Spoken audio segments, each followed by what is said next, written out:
Okay, well, here we go. All right, welcome everybody. It is September 23rd, and this is Kelly DeLucia with George Pottenkulam.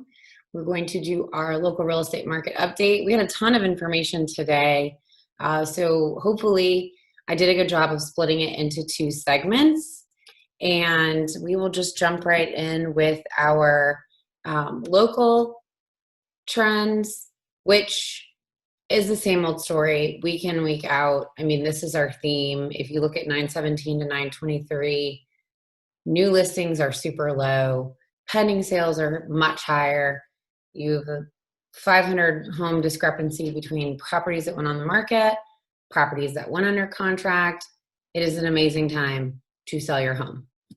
That it is. It is. So let's move on past that, because that's what we've been saying every single week, and the story hasn't changed, but I wanted to get into a little bit more of the whys behind that. So national news. Oh, let me back up for a second. So I like to take information from a lot more credible resources than just me and my personal opinion. So you will see a lot of information that has been shared here from different sources. I've tried to give credit where that information came from. Obviously we use a lot of the Economic and Financial Times information, but even other real estate centric sites like Keeping Current Matters, Lab Coat Agents, our Keller Williams information from Keller Williams Realty, the main global corporation. So please note that this info comes from the Wall Street Journal. So there's been a lot of talk about, what happens after the stimulus checks end, where do we go from here? And overall projections for the economy has far exceeded where everybody thought we would be. So great news. And what does that mean? What happens with that? So if anybody, I'm sure most of you have been keeping up with, what has been happening out there, what type of recovery we may be having. You may have heard we have a K-shaped recovery or a W-shaped recovery or a U-shaped recovery. So right now we're talking more about a V-shaped recovery or a Nike swoosh, which is really funny because up until now, I don't think Nike swoosh has ever been used in any sort of economic conversation. So, Yes, I actually don't. I hadn't heard that term until probably maybe a week or 2 weeks ago. Right? I didn't realize that was actually a economy term. Right, a way to describe an economic situation. So basically Nike swoosh obviously knows sharp decline and then a slow lagging, upward swoosh. So that seems to be where we're at. Consumer spending. So this really shifts into, where are we at? Where are people spending their money at? So for a while we talked about consumers were having money to put towards things like housing because they weren't spending in other areas. Their discretionary spending had gone down. People weren't going out to buy clothes, shoes, they certainly weren't going out to eat at restaurants, taking those vacations. So they were able to save some money, maybe couple that along with some of the stimulus. But, I would say, we have probably been hearing a lot about, in our neck of the woods, people returning back to what they can do in terms of a normal sense of life, right? Like people are trying to enjoy the things that they can enjoy. And we are seeing that more and more in Northeast Florida, trying to get back to that sense of normalcy while taking proper safety precautions. Pretty much said it all. Okay, well, there we go. So as you guys can see, we're really not down 7.3%. That's nationally. If you move towards this next graph, so this is the back to normal. So we all talk about what, oh gosh, can't wait to get back to normal. Well, here's our spending trends broken down by state. So Florida, you can see, is in the blue, 84% of normal spending. That's really great. You can go up to the state of Maine. They're at 93% of normal consumer spending.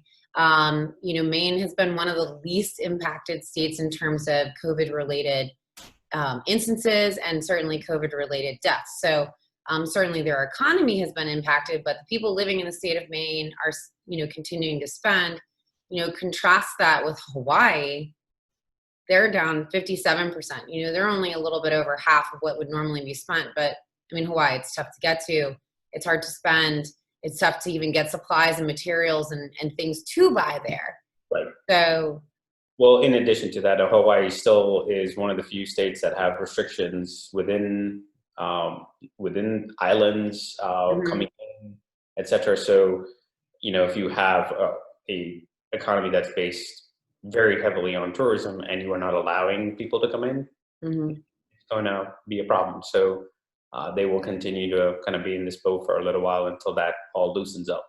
That's right.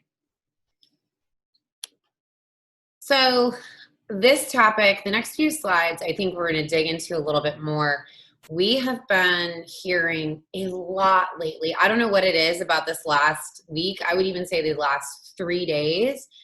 Several people that have said, I think I'm going to hold off on selling, or I'm going to hold off on buying. It just doesn't seem to be a good time, which is contrary to everything that we have been shouting from the rooftops for months. And, a lot of people slowed down with their home search or maybe put a pause on putting their home on the market because they were unsure. But the farther we get away from that March timeframe, the more momentum the housing market has gained and has aided in the recovery. So this graph, I think, is really powerful. It speaks to unemployment, and we'll get into some of that next week because there's a lot to unpack. But if you look at unemployment rates, generally when the government is looking at unemployment, anything below that 9% rate is fair and acceptable. That might not be fair and acceptable to somebody who's experiencing unemployment, but as a country, as a whole, when we're looking at unemployment that is less than 9%, we are not sitting in a recession, period. So by those factors, 2020, 4 months. I mean, it's crazy. Don't even categorize that as a recession in that regard. So if it's only that short of a period. It's a blip. Yep. So we do feel for those people who are still experiencing that, and we certainly recognize that. But a country as a whole, this is what the economic indicators are showing us.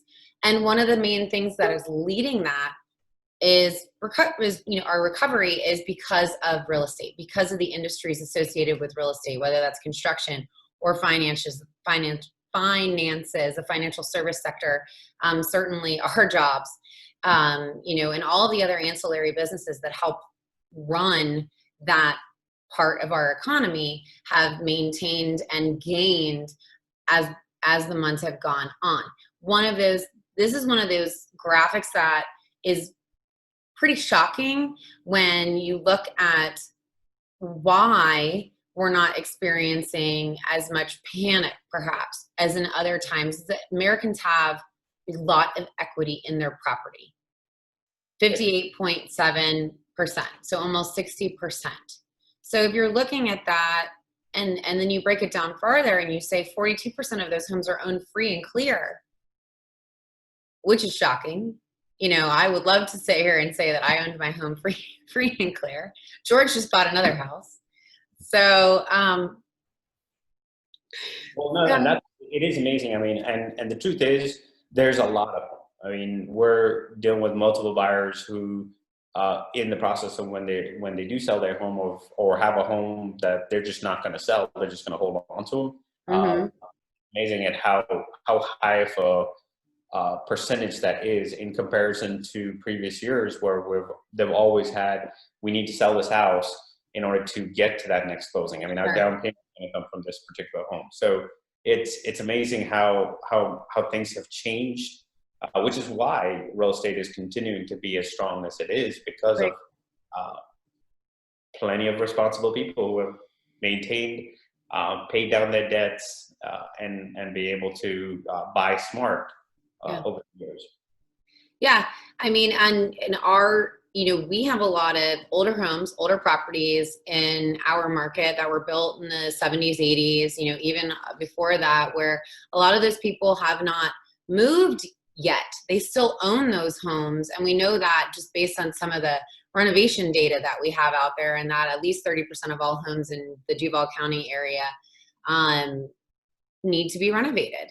And so a lot of those homeowners do own their homes free and clear. And then when you look at, you mentioned something that was a key piece for our market in terms of people, if they do live somewhere else, then maybe they don't have to sell their house in order to get into their new one, right? Mm-hmm. Well, what we're experiencing are people that live in markets that are astronomically priced compared to where our pricing is. So if you live in a California, a New York, anywhere in the Northeast, even Virginia, North Carolina, some of those markets, your buying power, your affordability when you come down here is a lot greater. So they might be able to carry that property and another property, or when they do sell that home, because they have so much equity in that property up there, they can take that cash out of it and immediately put it towards a purchase here and then own that new home outright. Especially our 55 and up communities in the Northeast Florida, we see a lot of those transactions happen with cash. Absolutely. And we're also in a heavy military town, so we have a tremendous with VA loans are 100% financing, and they're going to just hold on to their old home, or when they do sell it, take that equity into improvements, upgrades, paying down the loan, whatever it might be. That's right. So overall good news, and this is, these statistics really do drive a lot of that recovery. This slide, next slide, I think is so crazy to me. The disparity between, what's actually happening in the market and what people's perception is. So this is hard to read. I know it's a little blurry, but on here, what you're seeing is the light blue line is the percentage of people who think it's a good time to sell. And I wrote it in red at 48%.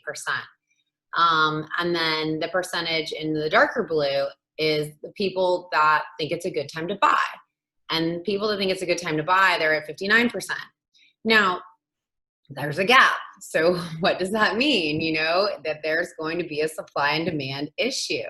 And what's really interesting about this is the people that people have gained confidence. I mean, you can see the light blue line went just way far down, and obviously rightly so. Everyone had to, stop what they were doing. Homes came off the market. People were very scared to let others into their property. There was a lot of uncertainty about, how do you sell a house in the midst of something like COVID? So over time, as you see, we have gained confidence back on the seller side that, okay, I can figure out how to do this responsibly. There is a way for me to sell my home and get me to where I want to go. I think that's going to continue. We'll see improvements in, the healthcare options that are offered to help us deal with some of these situations. Certainly, hopefully, breakthroughs in vaccines and medicines. And overall, we're getting much more accustomed to the day-to-day life of dealing with COVID. Now, some people are permanently going to be off the market because they don't know where, they're homeschooling, or maybe they exited the workforce to take care of their family, and now truly isn't a good time to sell. But as time goes on, those numbers will start to increase and catch back up, and we'll see a more evening out of those people that think it's a great time to buy and that people that think it's a great time to sell.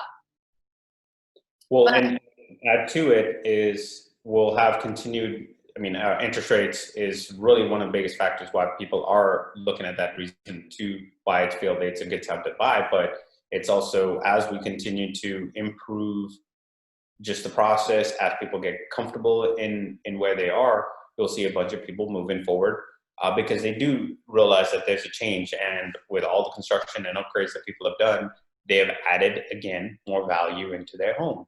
So they're going to see that return here very quickly when they put it up on the market. And it's still down to sell and to buy.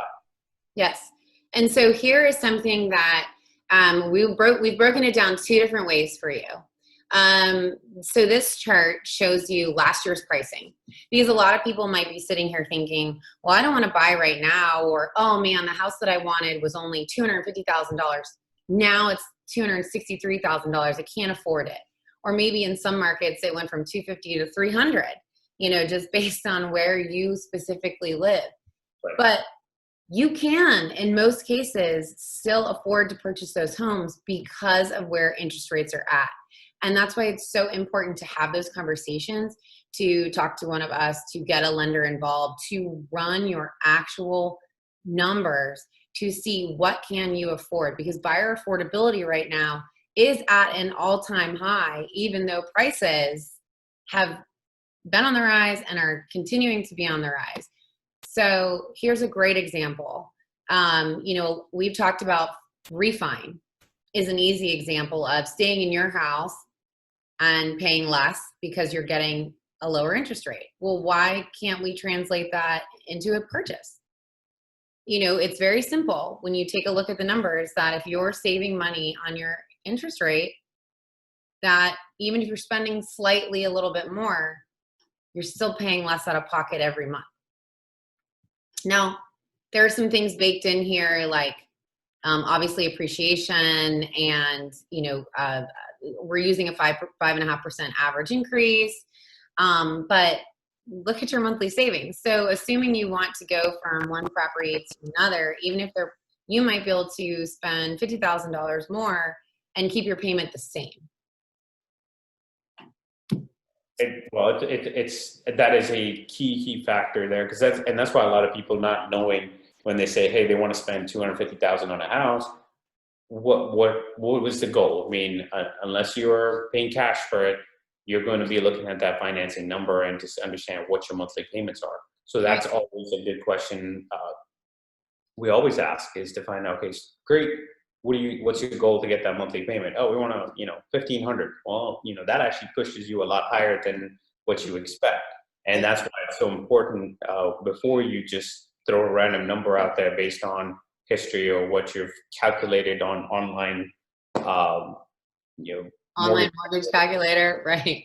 Is to talk to a lender, run through the numbers, understand exactly what you're paying for. Mm-hmm. And the key factor is that, between insurance and taxes, that's going to vary quite heavily based on the area, as well as HOAs, CDDs, plenty of different factors that need to be discussed. So it's why it's so important when buying a house to look at both working with a professional as a real estate agent and a lender that knows what they're doing. Yep. I mean, and this goes, you might see advertised all the time, why are you renting? We can get you into a house and you can spend less on a monthly basis. And, that's playing with the numbers, but purely going back to the interest rate and what we're seeing right now with interest rates. It's an incredible time. Your 30-year fixed rate is sitting at 2.87 average. If you're willing to spend a little bit more, you might be able to get a 15-year rate and pay that loan off, be done, own your home free and clear, be like one of those people that we were talking about in the graph a few slides back. So really running those numbers. But here's one more example of the person who sits there and says, well, I might wait. All this stuff, I'm hearing all this stuff coming out about, oh, maybe more foreclosures will hit the market, or maybe the market will do a slight correction, or it'll crash, the doomsayers and the naysayers. Well, if the market crashes, here's a simple example of a $50,000 price drop. Interest rates are going to go up, my friends. And when they do, you're going to still end up paying more money out of pocket every month than if you had purchased that home for $350,000. And we can't, this is math. It's so simple. And that's always everybody's expression. It's like, it is not going to go that much in one direction without interest rates adjusting accordingly. Mm-hmm. Unless you have cash, again, if you have cash is king. You're always going to be able to do what you want. But at the same time, if you want to save some of that cash for a later on purchase, the financing is the route to go. And when you have interest rates in the twos, I mean, it's simple. You know, I mean, use the leverage that you have. Keep your money where you can, and then Right. invest otherwise. But it's so simple that waiting for what could happen could make you miss what's standing right in front of you right now. Yep. Absolutely. And, that's whether you're looking to sell, take advantage of the factors that prices are right now at an all time, I shouldn't say all time, but they're very high and inventory is extremely low. And when you couple that with buyers who, by all measures are outpacing, buyers interested in moving are outpacing sellers putting their home on the market. And so as quickly as we are getting houses on the market, they are selling. And take advantage of the fact that you can lower your payment, you can get into the home that you really want to be in, you can move to the other side of town, maybe closer to, your work or your school or your family. You have a lifestyle change, whatever it is, there's so many opportunities right now that you can take advantage both as a seller and as a buyer. It is a true win-win scenario for everybody right now. Right. No, great, 100%. I mean, and there's never ever a bad time to get into it. If you have concerns, there are so many different options out there to and then to sell your position where you can kind of sort of dictate some of your terms as well. So it's a good all around situation for people to move forward. Definitely. I think that wraps us up for this week. We tried to keep it really focused on one topic, and I hope that helped explain some of the questions that we've been hearing a lot lately from people who maybe had started their home search and put it on a pause, or sellers who were unsure, what the market looked like for them at this point in time. But if you have any individual questions, I see that there's actually a lot of us on this live right now, but no questions right now, so we will wrap it up. But if you have an individual question, feel free to reach out to us, and we will certainly guide you through whatever works best for your specific scenario. And I don't know if any of this is going to transmit because apparently we're having broadcast issues as well. But George, it's been lovely. It looks like we're live anyways, as far as I can tell. So okay. All right, good. So my screen says broadcast interrupted. So I hope that that's just a false alarm.